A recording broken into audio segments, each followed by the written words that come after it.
காஞ்சியிலே ஒரு புத்தன் பிறந்தான், கொண்ட கருணையினால் எங்கள் நெஞ்சில் நிறைந்தார். காஞ்சியிலே ஒரு புத்தன் பிறந்தான், கொண்ட கருணையினால் எங்கள் நெஞ்சில் நிறைந்தார். அண்ணாவின்றெல்லோரும் அழைக்க வந்தார், அண்ணாவின்றெல்லோரும் அழைக்க வந்தார். 1000 தலைமுறை தலைக்க வந்தார். அண்ணா அண்ணா அண்ணா எங்கள் அன்பின் தெய்வம் அண்ணா.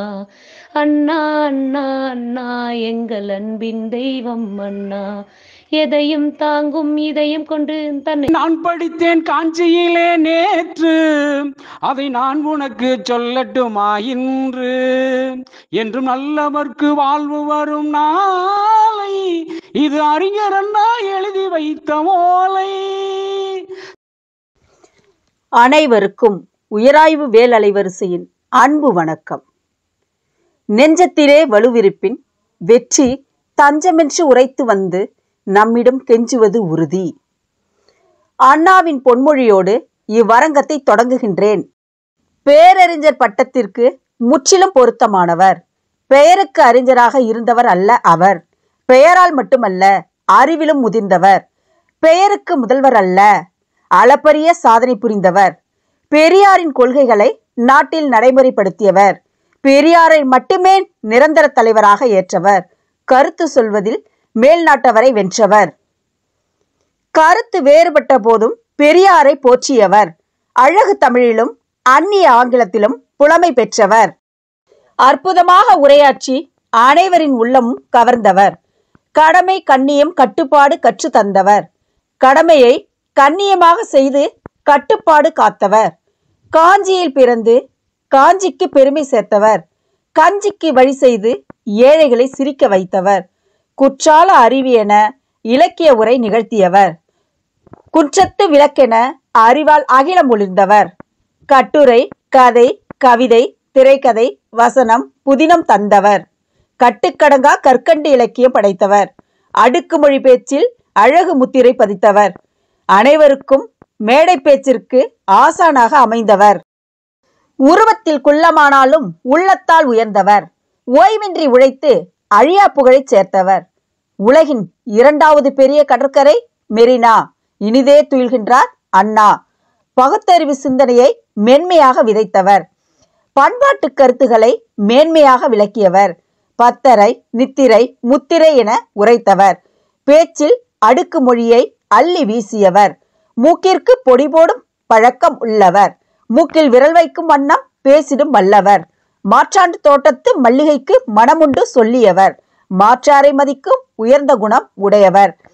எதுகை மோனை இயைபு என தெளித்தவர். எதையும் தாங்கும் இரும்பு இதயம் பெற்றவர். சொக்கத்தங்கம் போன்ற உள்ளம் கொண்டவர். சொக்க வைக்கும் வண்ணம் பேசிடும் நல்லவர். தமிழின உணர்வு சுடரேற்றி வைத்தவர். தமிழ் மொழிக்கு அரியணை தந்து உயர்த்தியவர். தமிழக வரலாற்றில் தனக்கென உயர்ந்த இடம் பெற்றவர். தமிழக முதல்வர்களில் முதல்வராக நிலைத்து நின்றவர். பெரியாரின் சீடர் என்பதை என்றும் மறக்காதவர். பெரியாருக்கு காணிக்கை என் ஆட்சி என்றவர். மெரினா கடற்கரைக்கு பெருமை சேர்த்தார் அண்ணா. மெரினாவில் உறங்குவதால் புகழ் பெற்றது மெரினா. நன்றி நன்றி கவிஞர் இரா ரவி அவர்களே. உங்களுக்கு மீண்டும் ஒரு முறை நன்றி. மாணவர்களே, உங்களுக்காக அண்ணா பிறந்த நாளில் ஏற்பாடு செய்யப்பட்ட அரங்கம் இது. ஆம் மாணவர்களே, அறிஞர் அண்ணா அரங்கம். இன்றைய நம்முடைய அரங்கத்திலே சென்னை மாநில கல்லூரியின் முன்னாள் தமிழ்துறை தலைவர் பேராசிரியர் மா. உத்ராபதி அவர்கள் அண்ணா ஒரு பன்முக பார்வை என்ற தலைப்பில் நமக்காக உரை நிகழ்த்துகிறார். அவருக்கு நம்முடைய வணக்கத்தை தெரிவித்துக் கொள்வோம். அடுத்து திருவாரூர் திருவிக அரசு கலைக்கல்லூரி வரலாற்றுத்துறை இளங்கலை 2ஆம் ஆண்டு மாணவி த்ரிஷா அவர்கள் அண்ணாவின் பேச்சாற்றல் என்ற தலைப்பில் உரையாற்றுகிறார். அவருக்கு நம்முடைய வாழ்த்துக்களை தெரிவித்துக் கொள்வோம். இந்நிகழ்ச்சியின் முழு வெற்றிக்கும் காரணம் நீங்களே. ஆம், ஆன்றோர்கள், சான்றோர்கள், பயனர்கள் அனைவருக்கும் மகிழ்வான வணக்கம். வாருங்கள் உலகத்தமிழ் மாணவர்களே, இந்நிகழ்ச்சியை பாருங்கள். அண்ணாவின் புத்தகங்களை வாசியுங்கள். அண்ணாவின் சிந்தனையை போற்றுங்கள். பகுத்தறிவை பரப்புங்கள். மாற்றம் ஒன்றே மாறாதது. அனைவரும் தமிழால் இணைவோம். உங்களின் நான் முனைவர் சே. அஜிதா, துறை தலைவர், தமிழ் உயராய்வுத்துறை, திருவிக அரசு கலைக்கல்லூரி, திருவாரூர். நன்றி, வணக்கம். அனைவருக்கும் வணக்கம். மனிதா, நீ யாருக்கும் தலை வணங்காதே, நிமிர்ந்து நட, கைவீசி செல். உலகை காதலி, செல்வரை செருக்குள்ளவரை, மத வெறியினரை தள்ளி எறி. மனசாட்சியே உன் தெய்வம். உழைப்பை மதி, ஊருக்கு உதவு, சிந்தனை செய், செயலாற்று என்றார் பேரறிஞர் அண்ணா. அண்ணா என்ற ஒரு வார்த்தைக்குள் இந்த அகிலமே அடங்கும். அந்த ஒரு வார்த்தைக்குள் எத்தனை எத்தனை கவிதைகள். அப்பப்பா, சொல்லி வாழாத அளவிற்கு இவர் ஒரு சுரங்க பெட்டகம். அண்ணா இவர்கள் பிறந்ததால் 20ஆம் நூற்றாண்டிற்கே பெருமை.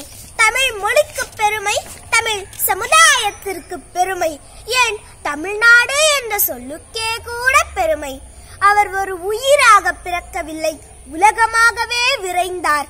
அவர் ஒரு குழந்தையாக பிறக்கவில்லை, தமிழ்நாட்டில் குடிக்கொண்டிருந்த மூட நம்பிக்கைகளை குழி தோண்டி புதைக்கும் விடிவள்ளியாக பிறந்தார்.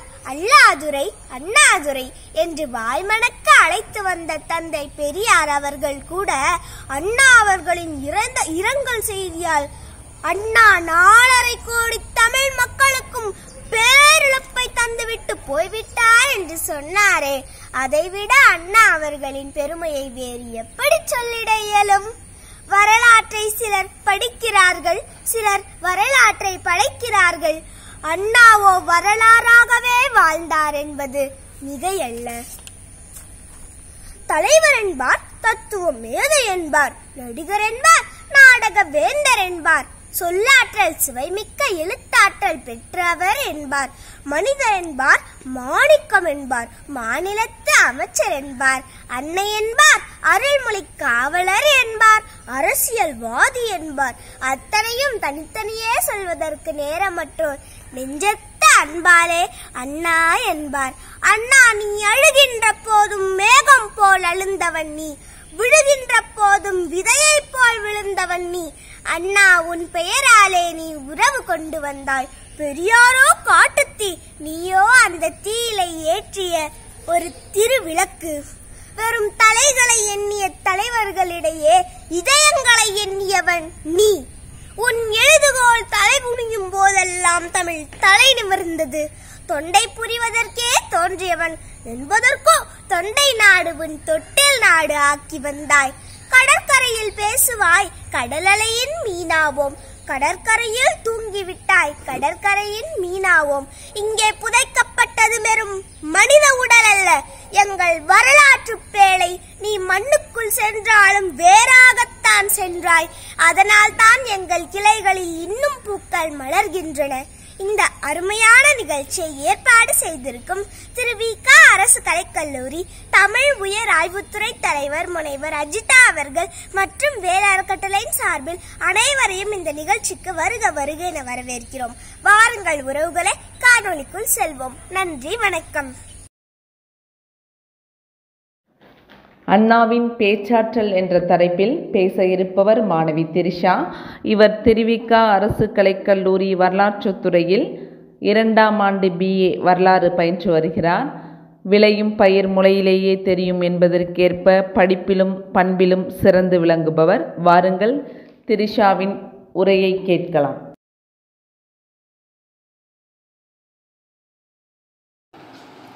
அனைவருக்கும் வணக்கம். எனக்கு வாய்ப்பளித்த உயராய்வு மற்றும் வேல் அலைவரிசையின் இயக்குனர் முனைவர் சே. அஜிதா அம்மா அவர்களுக்கும், என்னை நெறிப்படுத்திய வரலாற்றுத்துறை தலைவர் முனைவர் என். நாகரத்தினம் அம்மா அவர்களுக்கும் நன்றியினை தெரிவித்துக் கொள்கிறேன். நான் பேச வந்துள்ள தலைப்பு பேரறிஞர் அண்ணாவின் பேச்சாற்றல். தந்தை பெரியார் என அனைவராலும் அழைக்கப்படும் ஈவே ராமசாமியின் கொள்கைகளை தீவிரமாக பின்பற்றியவர் அறிஞர் அண்ணா. புத்தகங்கள் வாசிப்பதிலும் கதைகள் கட்டுரைகள் எழுதுவதிலும் வல்லவராக திகழ்ந்தார். அண்ணாவின் பேச்சாற்றலை பெரியாரே பலமுறை பாராட்டி உள்ளார், கேட்டு வியந்துள்ளார். அந்த அளவு பேச்சாற்றலுடைய அண்ணா பெரியாரின் ஏற்பட்ட சில கருத்து வேறுபாட்டால் திராவிட கழகத்திலிருந்து விலகி திராவிட முன்னேற்ற கழகம் என்ற அரசியலமைப்பை துவக்கினார். அந்த கட்சி தேர்தல் அரசியலில் ஈடுபட்டது. அண்ணா பேசும் பொதுக்கூட்டத்தில் மக்கள் அலைகளென திரள்வது வழக்கமாகி போயின. அப்போது ஒரு தேர்தல் பிரச்சாரத்தை முடித்துவிட்டு மற்றொரு கூட்டத்திற்கு சென்று கொண்டிருந்தார் அண்ணா. அவரின் பேச்சை கேட்பதற்காகவே பெருந்திரளான மக்கள் கூடியிருந்தனர். அவர் அங்கு சென்றடைய இரவு 10:30 மணி ஆகிவிட்டது. இதற்கு மேல் நெடுநேரம் பேச முடியாத சூழல் ஏற்பட்டது. இதனை புரிந்து கொண்ட அண்ணா, மாதமோ சித்திரை, நேரமோ பத்திரை, நீங்களோ நித்திரை, போடுங்கள் முத்திரை என்று 5 வினாடிகளில் மட்டும் பேசி அங்கிருந்து விடைபெற்றார். அண்ணாவின் சுருக்கமான அதே சமயம் பொருள் பொருந்திய வார்த்தை ஜால விளையாட்டை கேட்ட கூட்டத்தினர் அவர் அங்கிருந்து புறப்பட்டு சென்ற பிறகும் கூட தங்கள் ஆதரவை நெடுநேரம் தெரிவித்தனர். அண்ணா மிக குறைந்த நேரம் பேசிய பொதுக்கூட்டம் இதுதான். தன் ஓய்வு நேரத்தில் பெரும்பாலும் புத்தகங்கள் படிப்பதிலேயே மூழ்கியிருந்தார் அண்ணா. சென்னை அண்ணா சாலையில் உள்ள ஹிக்கிங் போத்தம் என்னும் புத்தக விற்பனை நிறுவனத்தில் மைசூர் ராஜாவுக்கு நிகராக புத்தகங்கள் வாங்கிய ஒரே நபர் அறிஞர் அண்ணா என்று அந்நிறுவனம் தெரிவித்துள்ளது. தமிழ் மட்டுமின்றி ஆங்கில மொழியிலும் ஆழமான அறிவுடையவராக திகழ்ந்தார் அவர். ஒரு தமிழருக்கு எந்த அளவு ஆங்கில அறிவு இருந்திட போகிறது என்று நினைத்த ஆங்கிலேயர் சிலர் அண்ணாவின் ஆங்கில புலமையை சோதித்து அவரை கிண்டல் செய்ய திட்டமிட்டனர். அப்போது பிகாஸ் என்ற ஆங்கில வார்த்தை 3 முறை வரும்படி ஒரு வாக்கியத்தை அமைக்கும்படி கூறினர். அதற்கு சற்றும் அசராமல் பதிலளித்த Anna, no sentence will end with because because because this a conjunction என்னும் கூறினார். இதனை கேட்ட ஆங்கிலேயர் வியந்து போயினர். இவ்வாறு புத்தகங்கள் பல படிப்பதிலும் அதன் மூலம் பெற்ற அறிவினை வார்த்தை ஜாலத்தால் எதிரில் உள்ளவர்களை கட்டி போடும் திறமையும் அண்ணாவிற்கு இருந்தது. இவ்வாறாக மக்களின் மனதில் நீங்காத இடம் பிடித்திருந்த அண்ணா 1969 பிப்ரவரி 3ஆம் நாள் இம்மண்ணுலகை விட்டு மறைந்தார். அவர் மறைந்தாலும் அவர் புகழ் மறையாது என்று கூறி விடைபெறுகிறேன். அனைவருக்கும் என்னுடைய அன்பு வணக்கங்கள். உலகத் தமிழ் உள்ளங்களுடன் உயராய்வு மற்றும் வேல் அறக்கட்டளை வாயிலாக இணைந்திருப்பதில் மற்றற்ற மகிழ்ச்சி. இன்றைய அரங்கம் ஆகச்சிறந்த ஆளுமையாக திகழ்ந்த ஒப்பற்ற மனிதரை பற்றிய அரங்கம். அவர் ஒரு சகாப்தம். எளிமையான தோற்றமும் எதிராளியை வசப்படுத்தும் புலமையும் மிக்கவர். சமூக சீர்திருத்தவாதி, பகுத்தறிவு சிந்தனையாளர், சிறந்த இலக்கியவாதி, சிறந்த கதையாசிரியர், சிறந்த வசனகர்த்தா என்று அடுக்கிக் கொண்டே போகலாம். அறுவை சிகிச்சைக்காக அமெரிக்க மருத்துவமனையில் அனுமதிக்கப்பட்டிருந்த தருணத்தில் அறுவை சிகிச்சைக்கு நேரமாகிவிட்டது, வாருங்கள் என மருத்துவர் அழைத்தபோது, 1/2 மணி நேரம் பொறுங்கள், அதற்குள் இந்த புத்தகத்தை படித்து முடித்து விடுகிறேன் என்று கூறிய மிகச்சிறந்த படிப்பாளி. ஆம், தமிழகத்தின் முதலமைச்சராக திகழ்ந்த பேரறிஞர் அண்ணாவை பற்றிய அரங்கம். அண்ணா ஒரு பன்முக பார்வை என்ற தலைப்பில் இன்றைய அரங்கில் உரையாற்ற இருப்பவர் பேராசிரியர் உத்திராபதி ஐயா அவர்கள். திருவாரூர் திருவிக கல்லூரி, விருத்தாச்சலம் குளஞ்சியப்பர் கல்லூரி, செய்யாறு அறிஞர் அண்ணா கல்லூரி போன்ற கல்லூரிகளில் பணியாற்றி உள்ளார்கள். 2000 முதல் 2010ஆம் ஆண்டு வரை தமிழகத்தின் பல்வேறு கல்லூரிகளில் தமிழ்துறை தலைவராக பணியாற்றி உள்ளார்கள். 2018 மற்றும் 19ஆம் ஆண்டில் சென்னை மாநில கல்லூரியில் தமிழ்துறை தலைவராக பணியாற்றி உள்ளார்கள். மாணவர்களின் நலனுக்காக போட்டித் தேர்வுகளுக்கான இலவச வகுப்புகளை எடுத்து வருகிறார்கள். 42 ஆண்டுகள் பார்வையற்ற பட்டதாரி மாணவர்கள் சங்க வளர்ச்சிக்காக பங்காற்றி உள்ளார்கள். வாருங்கள், பேரறிஞர் அண்ணாவை பற்றிய ஐயாவின் உரையை கேட்கலாம். வணக்கம். பேரறிஞர் அண்ணா ஒரு பன்முக பார்வை. அண்ணாவின் பிறந்த நாள் உரை. தமிழக மக்களின் உள்ளங்களை எடுத்தாணி கொண்டு உழுது சமுதாய சிந்தனைகளை விதைத்தவர். அறியாமை இருளில் அமுங்கி கிடந்த மக்களை மேலே உயர்த்த பாடுபட்ட பண்பாளர். பகுத்தறிவு சிந்தனைகளை பட்டி தொட்டியெல்லாம் விதைத்த பகுத்தறிவு பண்பாளர். பகுத்தறிவு சிந்தனை எல்லா இடங்களிலும் என்பதில் ஆர்வமும் ஆற்றலும் கொண்டு உழைத்தவர். தன்னுடைய பேச்சாற்றலால் கேட்பவரையும் பிடிக்கின்ற ஆற்றல் பெற்றவர். அத்தகைய பேரறிவாளர் பேரறிஞர் CN அண்ணாதுரை அவர்கள் 1909ஆம் ஆண்டு காஞ்சிபுரத்தில் ஒரு ஏழை நெசவாளர் குடும்பத்தில் பங்காரு அம்மையாருக்கும் நடேசனாருக்கும் மகனாய் தோன்றியவர். அவர் பிறந்தபோது பக்கத்து தெருவில் கூட யாருக்கும் தெரியாது. ஆனால் அவர் 1969ஆம் ஆண்டு இறந்தபோது 3.5 கோடி மக்கள் அவரை கூடி நின்று வழி அனுப்பிய அந்த காட்சி கின்னஸ் புத்தகத்தில் பதிவாகி இருக்கிறது என்பதுதான் உலக வரலாறு. உலக வரலாற்றிலேயே ஒரு மனிதனின் இறப்புக்கு இத்தனை மக்கள் கூடியது என்பது அண்ணாவின் இறப்பில்தான். 1909ஆம் ஆண்டு பிறந்த அண்ணா தனது தொத்தா எனப்படுகிற சித்தியின் மூலமாக வளர்க்கப்பட்டார். அறிவையும் அமுதையும் ஊட்டி வளர்த்தவர் அவர்தான். ராசாமணி அம்மையாரின் அரவணைப்பிலேதான் பேரறிஞர் அண்ணா அவர்கள் வளர்ந்தார்கள். 1914ஆம் ஆண்டு காஞ்சிபுரம் உயர்நிலை பச்சையப்பன் உயர்நிலை பள்ளியில் படிக்க தொடங்கினார். அவர் படிக்க சென்ற போது மாட்டு வண்டியை அவரே ஓட்டிக்கொண்டு அதிலேதான் செல்வார். மாணவர்களெல்லாம் இளம் வயதில் விளையாட்டில் ஈடுபட்டிருந்த போது பேரறிஞர் அண்ணா தனது கையில் ஒரு புத்தகத்தோடு எப்போதும் காட்சியளிப்பார். விளையும் பயிர் முளையிலே தெரியும் என்பதை போல இளமையிலேயே படிப்பில் ஆர்வம் கொண்டவராய் விளங்கினார். பேரறிஞர் அண்ணா அவர்கள் இளமையில் இருக்கிற போது மிக சிறந்த பக்தி சீலராய் விளங்கினார் என்பது பலருக்கு தெரியாத உண்மை. அவருக்கு பிடித்தவர்கள் இளமையில் இருக்கிற போது மிக சிறந்த பக்தி சீலராய் விளங்கினார் என்பது பலருக்கு தெரியாத உண்மை. அவருக்கு பிடித்த கடவுள் விநாயகர் என்பதும் கூட்டமில்லாத நேரங்களில் விநாயகர் கோவிலிலே சென்று விநாயகரை தரிசிப்பார் என்பதும் பலரும் அறியாத உண்மைகள்.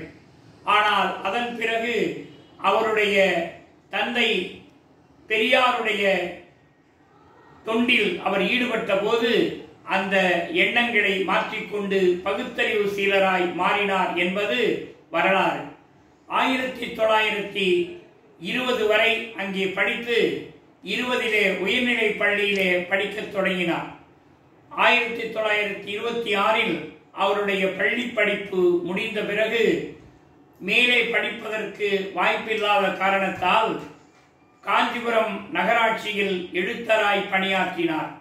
அதன் பிறகு பலருடைய முயற்சியின் காரணமாக 1926 அன்றைக்கு இருந்த ஜைனா பசாரில் இருந்த பச்சையப்பன் கல்லூரியில் சென்று இன்டர்மீடியட் என்னும் படிப்பை தொடர்ந்தார்.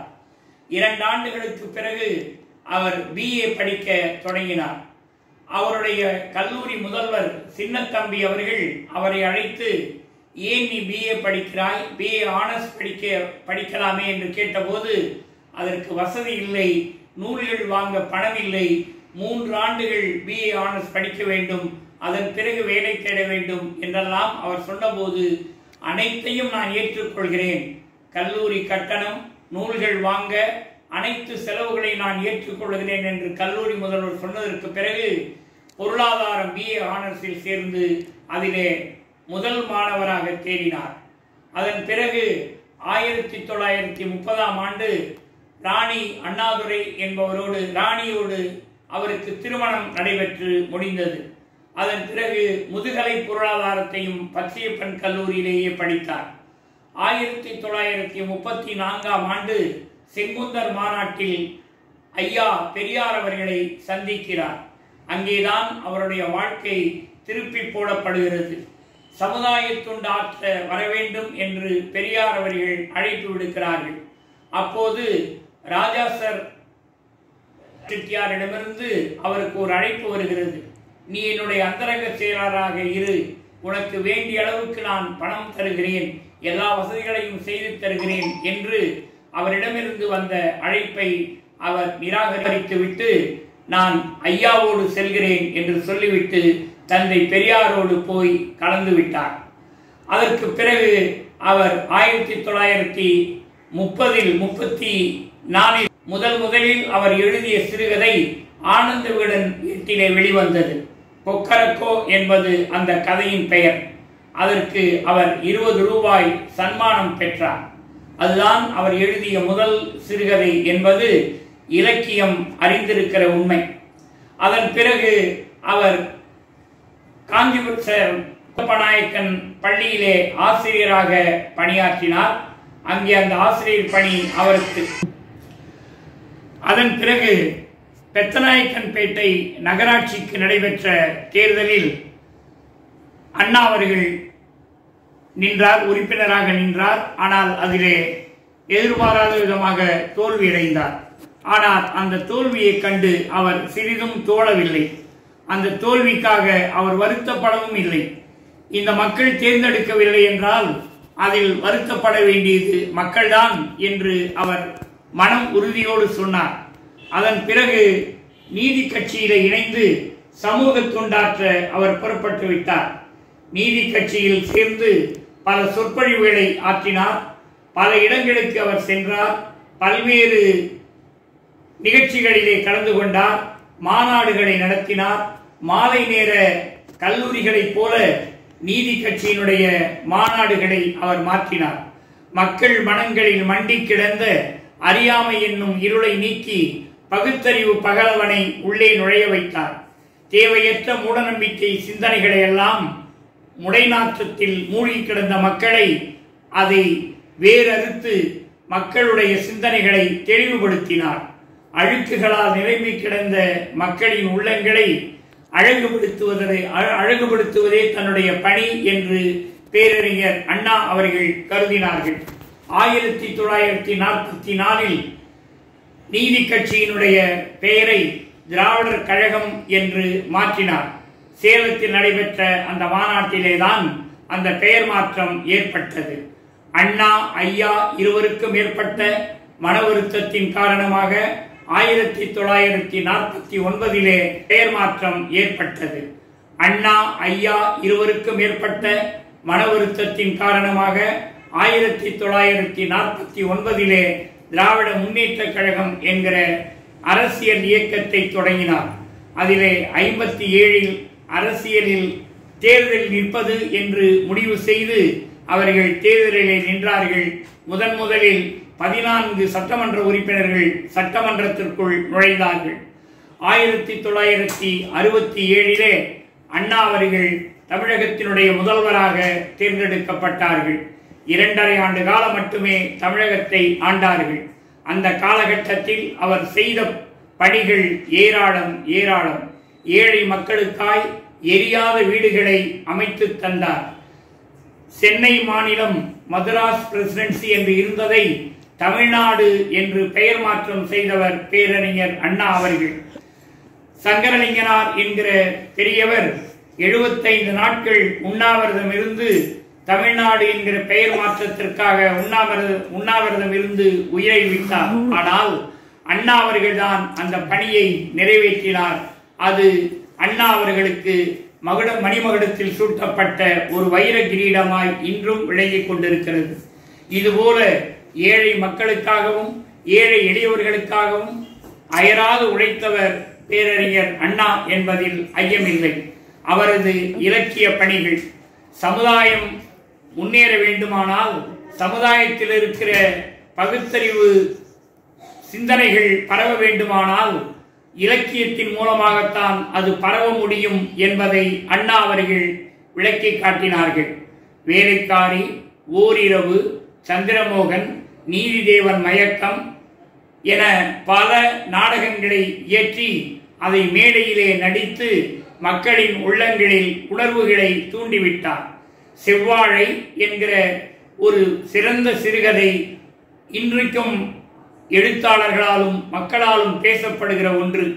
ஒரு ஏழை விவசாயியின் வீட்டிலே வளர்கிற ஒரு செவ்வாழையை அந்த ஏழை விவசாயியின் பிள்ளைகள் சுவைத்து பார்ப்பதற்கு இயலாமல் போகிறது. அது பண்ணையார் வீட்டிற்கு சென்று விடுகிறது. பண்ணையார் மருமகளின் அவள் கோவிலுக்கு எடுத்து செல்லுகிற ஒரு பழமாக அந்த வாழைப்பழம் மாறிவிடுகிறது. பாடுபட்ட ஏழை விவசாயியின் குழந்தைகள் அந்த பழத்தையே காசு கொடுத்து கடையிலே வாங்க இயலாமல் அதை பார்த்து அவர்கள் வேதனைப்படுகிற நிலையை அந்த செவ்வாழையின் வீட்டிலே வளர்கிற ஒரு செவ்வாழையை அந்த ஏழை விவசாயியின் பிள்ளைகள் சுவைத்து பார்ப்பதற்கு இயலாமல் போகிறது. அது பண்ணையார் வீட்டிற்கு சென்று விடுகிறது. பண்ணையார் மருமகளின் கோவிலுக்கு அவள் கோவிலுக்கு எடுத்து செல்லுகிற ஒரு பழமாக அந்த வாழைப்பழம் மாறிவிடுகிறது. பாடுபட்ட ஏழை விவசாயியின் குழந்தைகள் அந்த பழத்தையே காசு கொடுத்து கடையிலே வாங்க இயலாமல் அதை பார்த்து அவர்கள் வேதனைப்படுகிற நிலையை அந்த செவ்வாழை சிறுகதையிலே பேரறிஞர் அண்ணா அவர்கள் உளம் பதபதைக்க விளக்கியிருப்பார்கள். ஆக ஏழையின் பாடுகள் ஏழைகளுக்கு சென்று சேர்வதில்லை. அது மாடியிலே உண்டு கொழுத்திருக்கிற பணக்காரர்களின் வயிற்றை நிரப்புகிறதே தவிர ஏழைகளின் காய்ந்த வயிற்றை அது எந்த வகையிலும் நிரப்புவதில்லை என்கிற ஒரு அருமையான சித்தாந்தத்தை எழுத்தின் மூலமாக நிகழ்த்தி காட்டியவர் பேரறிஞர் அண்ணா. வண்டிக்காரன் மகன் என்கிற ஒரு அருமையான நாடகத்தை பேரறிஞர் அண்ணா அவர்கள் எழுதி வண்டிக்காரன் மகனும் உயர முடியும் என்பதை உலகிற்கு உயர்த்தி காட்டியவர். இதுபோல பல நாடகங்களையும் பல சிறுகதைகளையும் எழுதியவர்.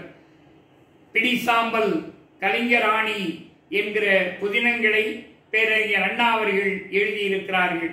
ஆக நாவல்கள் மூலமாகவும் 200க்கும் மேற்பட்ட சிறுகதைகள் மூலமாகவும் நாடகங்கள் மூலமாகவும் கட்டுரைகள் மூலமாகவும் பேரறிஞர் அண்ணா இந்த சமுதாயத்தில் மண்டி கிடந்த அகையிருளை நீக்க பாடுபட்ட உன்னத அறிஞர் என்பதில் எந்தவிதமான ஐயமும் இல்லை. அறிஞர் அண்ணா அவர்கள் 1967 பதவியேற்ற போது அவர் விவசாயிகளின் பெயர் துடைப்பதற்காகவும் விவசாயிகளினுடைய கவலை கேட்டறிவதற்காகவும் பல விவசாய மாநாடுகளை நடத்தினார்கள். அண்ணா அவர்கள் தன்னுடைய முதல்வர் உரையிலே குறிப்பிடுகிறார், நானும் என் நண்பர்களும் ஆட்சி பொறுப்புக்கு வந்துவிட்டோம். ஆட்சி பொறுப்பை எங்களிடத்திலே ஒப்படைத்து விட்டீர்கள். என்னை நீங்கள் அமைதியாக இருந்தால் ஆட்சியை செம்மையாக நடத்த முடியாது. நீங்களும் இந்த ஆட்சியிலே பங்கேற்க வேண்டும். நீங்களும் ஆட்சியை நடத்துவதில் பூரண ஒத்துழைப்பு தர வேண்டும் என்று மக்களாட்சியாக மக்களின் பங்கேற்பு ஆட்சியாக அமைய வேண்டும் என்பதில் அண்ணா அவர்கள் மிகுந்த கவனத்தோடு இருந்தார்கள். உயர் அதிகாரிகளை அண்ணா அவர்கள் மதித்தார்கள். தனக்கென்று எந்த வீட்டையும் அவர் வைத்துக் கொள்ளவில்லை. தனக்கென்று எந்த சொத்தையும் அவர் வைத்துக் கொள்ளவில்லை. ஏழை நெசவாளரின் குடும்பத்தில் பிறந்தவர். ஏழைகளின் துயர் துடைக்கவே வந்துவிட்டோம். ஆட்சி பொறுப்பை எங்களிடத்திலே ஒப்படைத்து விட்டீர்கள். என்னை நீங்கள் அமைதியாக இருந்தால் ஆட்சியை செம்மையாக நடத்த முடியாது. நீங்களும் இந்த ஆட்சியிலே பங்கேற்க வேண்டும். நீங்களும் ஆட்சியை நடத்துவதில் பூரண ஒத்துழைப்பு தர வேண்டும் என்று மக்களாட்சியாக மக்களின் பங்கேற்பு ஆட்சியாக அமைய வேண்டும் என்பதில் அண்ணா அவர்கள் மிகுந்த கவனத்தோடு இருந்தார்கள். உயர் அதிகாரிகளை அண்ணா அவர்கள் மதித்தார்கள். தனக்கென்று எந்த வீட்டையும் அவர் வைத்துக் கொள்ளவில்லை. தனக்கென்று எந்த சொத்தையும் அவர் வைத்துக் கொள்ளவில்லை. ஏழை நெசவாளரின் குடும்பத்தில் பிறந்தவர். ஏழைகளின் துயர் துடைக்கவே தன்னுடைய அரசு பணியை அவர் பயன்படுத்தினார். தன்னுடைய முதல்வர் அதிகாரத்தை அவர் அதற்காகவே செலவழித்தார். ஏழை எளிய மக்களின் வயிறு வாடாமல் இருப்பதற்காக பல திட்டங்களை அவர் தீட்டி வழங்கினார். அந்த வகையிலே பேரறிஞர் அண்ணா அவர்கள் திரைப்படங்களுக்கு கதை வசனங்கள் எழுதி திரைப்படத்தின் மூலமாகவும் தீவிர சிந்தனைகளை மக்கள் மனதிலே புகுத்தியவர் என்பதில் வியப்பு ஏதுமில்லை. ஆக காஞ்சியிலே ஒரு புத்தனாக தோன்றியவர். அதற்கு பிறகு 1968 புற்றுநோயின் கொடுமை காரணமாக அமெரிக்கா சென்றார். அங்கே சென்று குணமடைந்து மீண்டும் இந்தியா திரும்பினார். ஆனால் அதன் பிறகு அவர் புற்றுநோயின் பாதிப்பு குறையவில்லை. பிறகு படிப்படியாக அந்த நோயினுடைய தாக்கம் அதிகரித்து அடையார் புற்றுநோய் மருத்துவமனையிலே 1969 பிப்ரவரி மாதம் 2ஆம் தேதி, அதாவது 3ஆம் தேதி நள்ளிரவு 12:22 அவருடைய இன்னுயிர் இந்த மண்ணுலகை விட்டு மறைந்தது. மறைந்தாலும் இத்தனை ஆண்டுகள் ஆன பிறகும் இன்னும் அந்த மாமனிதனின் புகழ் பேசப்பட்டு கொண்டிருக்கிறது. ஒருவர் ஏற்றி வைத்த சுடர் அந்த சுடர் என்றென்றைக்கும் தீபமாய், அறிவு தீபமாய் கொளுத்தப்பட்டு அது பல்வேறு ஏழை மக்களின் இதயங்களில் இன்றைக்கும் கோலோச்சிக் கொண்டிருக்கிறது. அண்ணா என்று எல்லோராலும் அழைக்கப்பட்ட பேரறிஞர் அண்ணா என்பவர் ஓர் அதிசயம், ஓர் அதிசயத்தினுடைய அற்புத மனிதர்.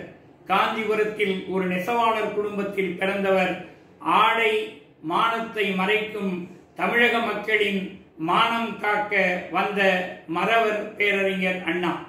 தமிழக மக்களின் மானத்தையும் மரியாதையும் காப்பாற்றுவதற்காக தமிழகத்தில் உதித்த காஞ்சி புத்தன் பேரறிஞர் அண்ணா.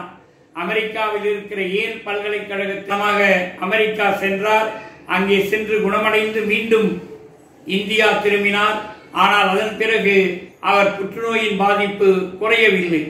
பிறகு படிப்படியாக அந்த நோயினுடைய தாக்கம் அதிகரித்து அடையார் புற்றுநோய் மருத்துவமனையிலே 1969ஆம் ஆண்டு பிப்ரவரி மாதம்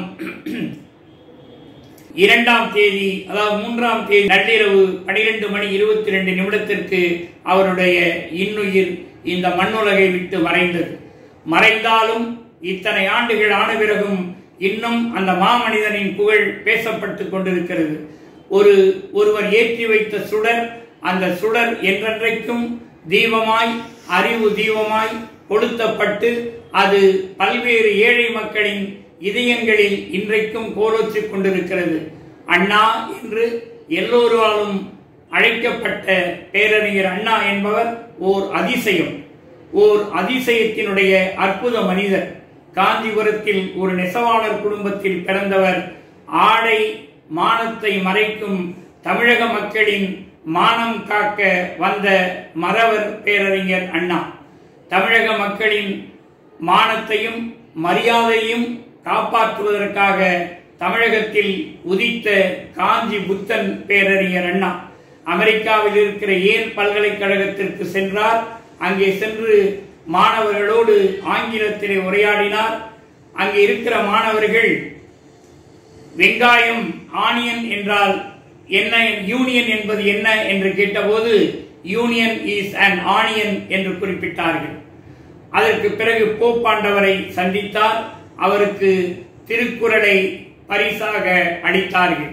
ஆக அதன் பிறகு அவர் தமிழகம் திரும்பினார். அண்ணாமலை பல்கலைக்கழகம் அவருக்கு டாக்டர் பட்டம் அளித்து கௌரவப்படுத்தியது. பட்டங்களால் அண்ணாவிற்கு பெருமை அல்ல, பெருமை இல்லை. அண்ணாவால் பட்டங்கள் தான் பெருமை பெற்றன. அவருக்கு எத்தனை பட்டங்கள் வேண்டுமானாலும் தரலாம். அது பட்டங்களுக்குத்தான் பெருமையை தவிர அண்ணாவிற்கு எந்த பெருமையும் இல்லை. எனவே இந்நாட்டு இங்கர்சாலாய், தமிழ்நாட்டின் பெர்னாட்சாவாய், உலகத்தின் உயர்ந்த உன்னதமிக்க தலைவனாய் மக்கள் மனங்களில் ஆட்சி செய்து வருகிற பேரறிஞர் அண்ணாவின் புகழ் என்றும் வாழும், நிலைத்து வாழும். சூரியன் உள்ளளவும், இந்த பூமி உள்ளளவும், கடல் வற்றுமளவும் அவரது புகழ் வற்றாது, மாறாது, மறையாது, மங்காது நின்று நிலைத்து நிற்கும். வாழ்க அண்ணா, வாழ்க அவரது புகழ். நன்றி.